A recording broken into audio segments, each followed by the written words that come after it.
Yes बेटा, next topic है हमारा price elasticity of supply. Price elasticity of supply क्या होती है? It is the measure of change in quantity supplied with change in its on price.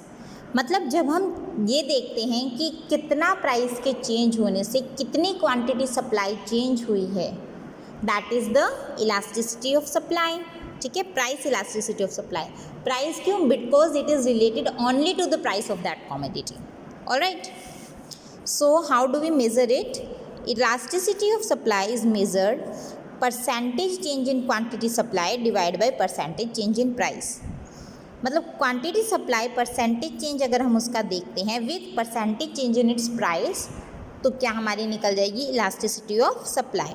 Simple. अब इसको हम सिंपल फॉर्म में ये भी लिख सकते हैं, elasticity of supply is change in quantity divide by change in price into price of the commodity. Initial price है ये, क्यों? इनिशियल क्वांटिटी है। ध्यान से देखिए, एग्जाम्पल की हेल्प से हम इसको ज़्यादा बेटर तरीके से समझेंगे।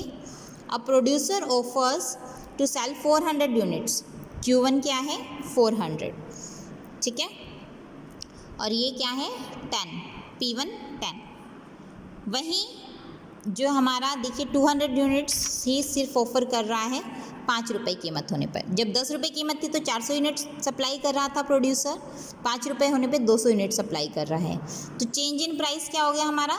10 - 5। Change in price is 10 - 5, it will be 5। And change in quantity is 400 - 200, it will become 200।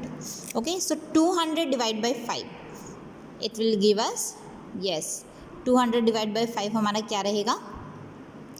हमें ये देगा 40 देगा ना? Yes.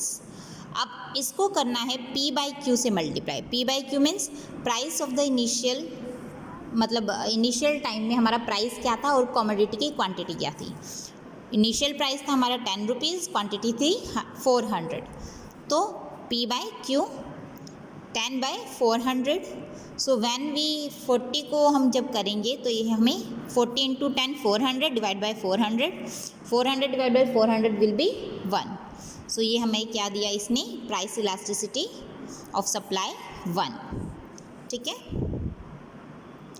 Next is shape of supply curve and elasticity of supply.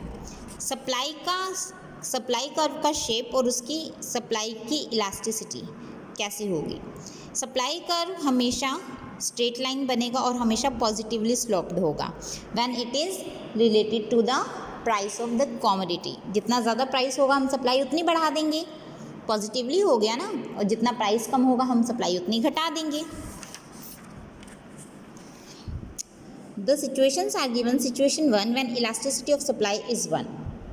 Elasticity of supply 1 है, इट मीन्स जितना change price में हो रहा है उतना चेंज क्वांटिटीज़ में होगा, क्वांटिटी सप्लाई में होगा। ठीक है, 1 रुपये अगर कीमत में बढ़ावा हो रहा है तो मतलब उसकी परसेंटेज के अकॉर्डिंग ही, जैसे 1 यूनिट ही बढ़ रही है, 2 रुपये कीमत बढ़ी तो 2 ही यूनिट आगे बढ़ाई सप्लाई की। ठीक है, इलास्टिसिटी ऑफ सप्लाई, ठीक है, ये भी स्ट्रेट लाइन रहेगा, लेकिन इसका जो कर्व है it will start from the y axis. ये वाई एक्सिस से स्टार्ट होगा।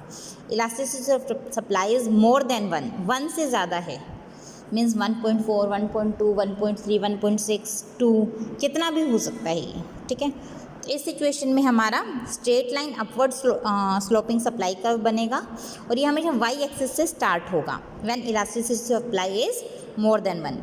When elasticity of supply is less than 1, तो ओ एक्स एक्सिस से इलास्टिसिटी ऑफ सप्लाई जब लेस देन 1 होगी तो ये ओ एक्स एक्सिस से स्टार्ट होगी और सप्लाई का हमारा हमेशा स्ट्रेट बनेगा।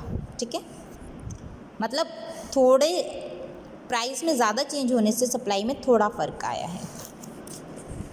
2 एक्सट्रीम सिचुएशंस। सप्लाई में कब इफ़ेक्ट नहीं होता, सप्लाई चाहे प्राइसेस कितने ही हों, सप्लाई विल नॉट अफेक्ट। देखिए, मैंने इस सिचुएशन बताई थी एग्रीकल्चरल आउटपुट की। प्राइसेस चाहे कितने भी बढ़ें, हम उसकी प्रोडक्शन एकदम से नहीं बढ़ा सकते। क्यों? हमारे पास इतना स्टॉक ही अवेलेबल नहीं है, ना ही उसकी सप्लाई बढ़ा सकते हैं। ठीक है, infinite elasticity of supply. Means existing rate पे हम क्या करेंगे, इनफाइनाइट सप्लाई करेंगे। वहीं अगर प्राइस थोड़े से घटे तो हम ज़ीरो कर देंगे, क्या कर देंगे, ज़ीरो कर देंगे अपनी सप्लाई को। ठीक है, क्यों ऐसी सिचुएशन क्यों होती है? देखिए, अगर हम अपना थोड़ा सा भी घटा देते हैं तो हमें क्या है कि दूसरी फर्म में तो पूरा अच्छे से कमा रही है, हमने प्राइस घटा दिए तो हमारे डिमांड तो फिर भी नहीं बढ़ी, तो हम क्या करेंगे, प्राइसेस वैसे ही लेके आएंगे और सप्लाई अपनी सेम रखेंगे। So this is your chapter. Last topic है आपका factors affecting elasticity of supply. Elasticity of supply में कौन कौन से ऐसे फैक्टर्स हैं जो अफेक्ट करते हैं? First one, nature of inputs use.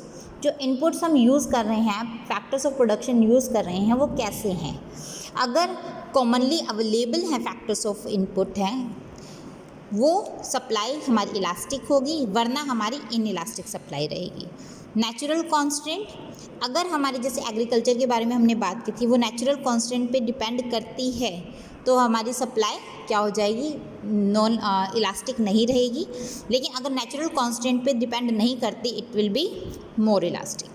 ठीक है, रिस्क टेकिंग, अगर प्रोड्यूसर ज़्यादा रिस्क लेना चाहता है तो सप्लाई हमेशा इलास्टिक रखेगा। अगर प्रोड्यूसर या एंटरप्रेन्योर ज़्यादा रिस्क टेकिंग में बिलीव नहीं रखता तो सप्लाई इन इलास्टिक रहेगी।